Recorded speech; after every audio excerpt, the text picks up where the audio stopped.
अस्सलाम वालेकुम कमल साहिबा, कैसी हैं आप? बिल्कुल ठीक। आपने सिलिकॉन वैली में भी काम किया, आज हम आईटी टेक्नोलॉजी के हवाले से बात कर रहे हैं, तो ऑब्वियसली एक एक्सपर्ट की राय बहुत ज़रूरी है इसमें। आपको क्या लगता है कि स्क्रीन एडिक्शन क्यों दिन ब दिन बढ़ती जा रही है? Obviously it's a digital world, advancement इतनी बढ़ गई है कि हर किसी के हाथ में फ़ोन है, जो कि थ्रू आउट कंसिस्टेंसी से अगर हम यूज़ करते हैं तो हमारी बॉडी पे, हमारी पर्सनालिटी पे, हमारी मेंटल हेल्थ बहुत ज़्यादा इफेक्ट करती है, बहुत ज़्यादा नुकसान पहुँचाती है। तो क्या कहेंगे आप इस हवाले से?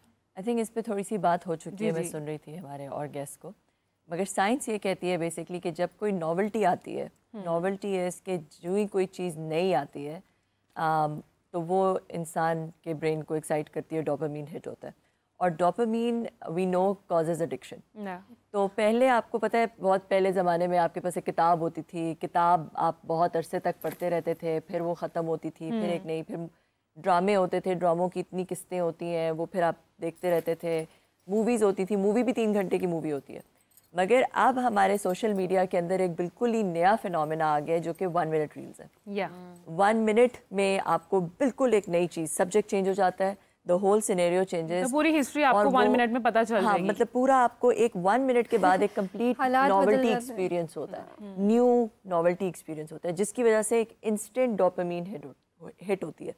और क्योंकि वो डोपामीन हिट हर मिनट के बाद हो रही है, every minute you are getting that because the novelty is happening every, तो your brain does not it kind of, वो जैसे कहते हैं ना, वो जो ये वाली जो चीज़ होती है कि मुझे कुछ क्यूरियोसिटी, हाँ, नहीं, addiction. So it's like addiction के because you start craving that dopamine hit after every minute. तो आपने देखा होगा कि बहुत दफ़ा जो है वो ये लोगों ने, जो अपने साइंस कहती है, जो कि अपने स्टडीज़ हुई हैं, कि लोगों ने अपने एक्सपीरियंसेस डिस्क्राइब किए हैं कि they know it's bad for them, yet it's just there on auto, like क्योंकि वो खुद आता, कुछ ऐप्स में तो आपको स्वाइप ही नहीं करना होता, खुद ही आ जाती है। और समटाइम्स ये देखिए ना आप कमल के, आपने कुछ खाना है, आप तब भी रील्स देख रहे हैं, आप इवन आप अपने ऑफिस में बैठे हैं, आप तब भी रील्स देख रहे हैं, आप काम नहीं कर रहे हैं, मतलब आपका थ्रू आउट माइंड उसी तरफ है। एग्जैक्टली। अच्छा, अब एक स्टडी हुई रिसेंटली जो कि ये कहती है कि इससे नुकसान ये होता है कि जब आपका माइंड हर मिनट के बाद एक डोपामीन हिट को क्रेव करना शुरू हो गया, जैसे आपने कहा कि इंस्टेंट ग्रेटिफिकेशन आपको हर वक्त चाहिए, तो उससे ये होता है कि your mind loses the ability to focus, it loses the ability to focus long term, किसी एक चीज़ पे ध्यान देने की एबिलिटी माइंड में कम होती जाती है।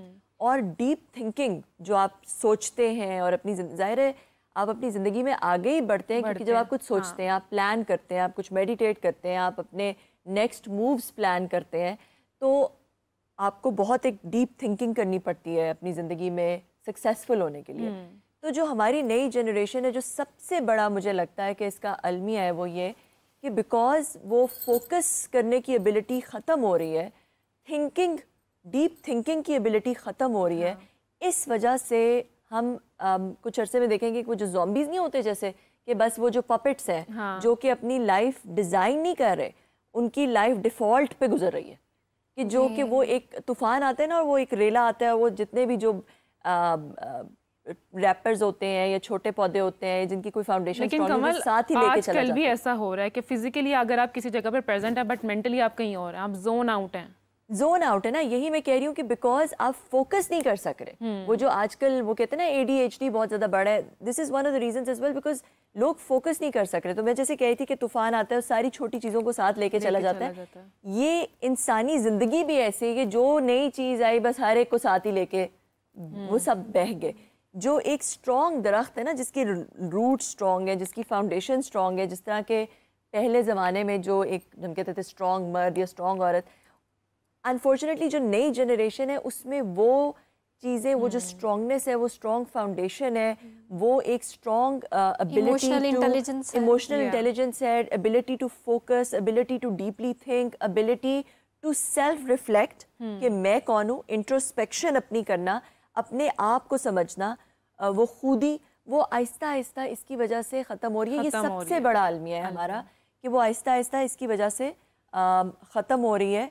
और अनफॉर्चुनेटली इस चीज़ की वजह से जो मेंटल, अब आजकल आपने देखा होगा कि लोग बहुत ही सेंसिटिव हो गए मेंटली, बहुत ही फीलिंग्स और इमोशंस जो है वो लोगों की दे हैव टेकन ओवर कि भाई I am what I feel.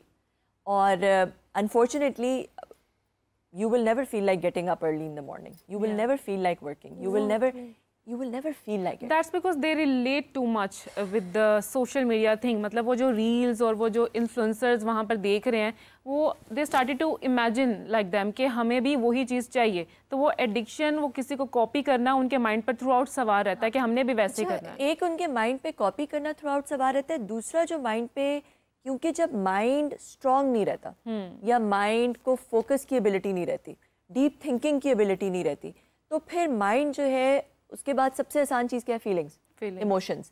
फिर इमोशंस और फीलिंग्स जो है वो माइंड के ऊपर हावी होना शुरू हो जाते हैं, जिसकी वजह से इंसान जो है वो बहुत ज़्यादा, जो मैंने कहा ना कि पपेट बन जाते हैं, puppet to your surroundings, puppet to your feelings, puppet to your emotions. एक स्ट्रॉन्ग पर्सनालिटी होने के लिए, एक स्ट्रॉन्ग कैरेक्टर होने के लिए आपके लिए बहुत ज़रूरी है कि आपके अंदर ठहराव हो, आपके अंदर एक डीफोकस करने की, एक सब कुछ बंद करके अपने अंदर इंट्रोस्पेक्ट करने की एबिलिटी होनी चाहिए. वो एबिलिटी ख़त्म होती जा रही है. कमल, जैसे मैं डॉक्टर बिस्मा से भी पूछा, क्या दूसरे ममालिक में भी ऐसा ही सीन है जैसा आज हमारे पाकिस्तान में है कि स्क्रीन एडिक्शन हमारी इतनी ज़्यादा हो गई है, नॉन प्रोडक्टिव? अभी रिसेंटली एक स्टडी आई है जिसने स्क्रीन एडिक्शन को सोशल मीडिया एडिक्शन की एक टर्म कॉइन हो गई है. तो ऑब्वियसली एक वर्ल्ड वाइड फिनोमेना है ये, जिसकी वजह से social media addiction is something that अब कॉइन हो गया ना कि कंटेंट तो हर तरफ से आ रहा है. एग्जैक्टली. तो सोशल मीडिया एडिक्शन जो है, I think it's a global phenomena. और अलबत्ता ये ज़रूर है कि पॉकेट्स में, मतलब मैं हेस्टी जनरलाइजेशन ये नहीं करना चाहती कि पाकिस्तान के अंदर जो है वो ये बहुत ज़्यादा है, बाकी दुनिया में नहीं है. पॉकेट्स में जो लोग, I think it's a very individual thing, कि जो लोग कॉन्शियंशियस हैं, जो लोग इस बात को समझ लेते हैं कि दिस इज़ समथिंग कि वो इस पे एडिक्ट हो रहे हैं, तो वो उससे अपने आप को रिस्ट्रिक्ट करते हैं, वो बच जाते हैं. जो लोग नहीं कर सकते, और क्योंकि human beings are very much alike with each other, तो जो लोग नहीं बच सकते, और ये भी साइंस प्रूव करता है कि सम पीपल, कुछ लोग they are more prone to addiction than other people. कुछ ऐसी पर्सनालिटीज़ होती हैं जो कि एडिक्ट जल्दी हो जाती हैं, और कुछ ऐसी पर्सनालिटीज़ होती हैं जो इसको अवॉइड कर सकती हैं. मगर जो पहले बात हो रही थी यहाँ पे कि इस तरह की स्ट्रैटेजीज़ होनी चाहिए जो कि आप उससे डिटॉक्स कर सकें, डोपामीन डिटॉक्स कर सकें. बल्कि जिस स्टडी की मैं जिक्र कर रही हूँ, इस स्टडी में ये भी कहा गया कि ऐसी चीज़ें करें अपनी सोशल मीडिया एडिक्शन ख़त्म करने के लिए, बिल्कुल बोरिंग है. जैसे सारी टूथपिक्स लें, सबको गिरा दें, और फिर एक एक करके टूथपिक वापस रखें. वेरी टाइम टेकिंग, मगर it is a kind of detox, क्योंकि इट्स अ बहुत बोरिंग एक्टिविटी है. ये बहुत बोरिंग एक्टिविटी है, और कभी कभी इंसान को बिल्कुल सब कुछ ख़त्म करके ये बोरियत की ज़रूरत है, ताकि वो रिफ्लेक्ट. जैसे इलामा इकबाल से किसी ने पूछा कि आप क्या कर रहे हैं, बिल्कुल लेटे हुए थे, कुछ भी नहीं कर रहे थे, क्या कह रहे हैं, मैं सोच रहा हूँ. तो ये कभी कभी कुछ ना करके, अपने माइंड को रिलैक्स करके, हर चीज़ से. कमल, सोचना तो अब हमने छोड़ ही दिया है. मतलब हमें कुछ भी चाहिए, we go on social media, हम चैट जीपीटी से पूछेंगे, हम एआई से पूछेंगे, हमें ये करना है, हमें वो करना है, वो सब कुछ हमें मतलब पक्की पकाई खीर मिल जाती है, तो हम मेहनत भी नहीं करते, हम सोचते ही नहीं हैं. मेरा जो फियर है, और अपने बच्चों के लिए भी है, और मैं अपने बच्चों को मंडे टू फ्राइडे स्क्रीन नहीं करने देती है. वो स्कूल की वजह से जो है वो करना पड़ता है, मगर बहुत अरसा मैंने, जब as they were growing up, Monday to Friday हमारे घर में स्क्रीन नहीं चलती थी. और वो इसीलिए मेरा जो सबसे बड़ा फियर है कि जो इंसान का दिमाग है, अभी स्क्रीन और ये सोशल मीडिया फिनोमेना बहुत नया है. ये पिछले कोई 5 साल, 6 साल, 10 साल का फिनोमेना है. तो इस पर इतनी स्टडीज़ नहीं हुई कि ये बता सके कि लॉन्ग टर्म इंसान के दिमाग पे इसका क्या असर पड़ेगा. मगर जो प्रेडिक्शन है वो यही है कि इस पे इंसान की एवोल्यूशन पे, इंसान के दिमाग पे लॉन्ग टर्म इसका बहुत ज़्यादा नुकसान होगा. तो आज जो बच्चे बिल्कुल स्क्रीन के ऊपर हैं, हमने ऐसे केसेस बहुत सारे हैं कि जो बच्चा शुरू से गेम्स खेल रहा है, फाइटिंग गेम्स खेल रहा है, बिल्कुल आउट ऑफ टच हो गया रियलिटी के साथ. और एक वक्त आया, वैसे डेवलप हो रही है, और एक वक्त आया उसने अपनी माँ को हिट किया, शूट कर दिया एक बच्चे की. वो बहुत जो एक्सट्रीम, मैं आपको केस बता रही हूँ, हर केस इस तरह का एक्सट्रीम नहीं होता, मगर द आइडिया इज़ कि अभी पता नहीं है कि इस तरह की अनयूजुअल जो एक्सपोजर है स्क्रीन के ऊपर, एक यंग और टेंडर एज में, जबकि आपने जैसे कहा कि फ्री जो प्री फ्रंटल कॉर्टेक्स है वो जब डेवलप हो रहा है, उस वक्त के लॉन्ग टर्म इफेक्ट्स क्या होंगे? जब वही बंदा 40 साल का होगा तो उसकी पर्सनालिटी कैसे होगी? जब वही बंदा 30 साल का होगा उसकी पर्सनालिटी कैसे होगी? वही ज़ॉम्बी बनेगा जो आप कह रही थी। एग्जैक्टली। अच्छा, जैसे कमल आपने बात की कि मंडे टू फ्राइडे आपके घर में स्क्रीन टाइम बहुत कम होता था जब आपके बच्चे हैं छोटे थे, तो अब एक रिसर्च की जैसे मैंने बात की कि कहा जाता है कि बच्चों से फ़ोन इस हद तक दूर रखें कि ऑफ़ करके इतना डिस्टेंस हो कि बच्चों की पहुंच से बहुत ही दूर हो। लेकिन आजकल अगर हम इन्फेंट की बात करें तो माएँ अगर फीड भी करवा रही हैं तो उनके हाथ में फ़ोन है, ऑफ तो दूर की बात है, वो फ़ोन हाथ में रख के यूज़ कर रही होती हैं। मैंने ये भी देखा है कि जब फीड करा रही होती है तो वो नर्सरी राइम्स लग जाती हैं ताकि बच्चा उसके अंदर डिस्ट्रैक्ट हो जाए, और जब वो डिस्ट्रैक्टेड है तो वो खाना खा लेगा। अब ना तो उसकी बॉडी उस खाने को प्रॉपरली रजिस्टर कर रही है, ना उसको उस खाने का कोई मजा, ना उसकी जो रिलेशनशिप है फूड के साथ, वो रिलेशनशिप कितनी हर्ट हो रही है इस बात पे कि वो उसको पता ही नहीं कि वो क्या खा रहा है, कि उसके साथ क्या हो रहा है। तो ये हमारी अनफॉर्चुनेटली, क्योंकि ये एक वे आउट है और टेस्टेड है कि जब बच्चे को स्क्रीन दिखा दो, राइम्स लगा दो, तो बच्चा डिस्ट्रैक्ट हो जाता है। माँ को उनको डांटना नहीं पड़ता, आराम से खाना खा लेता है।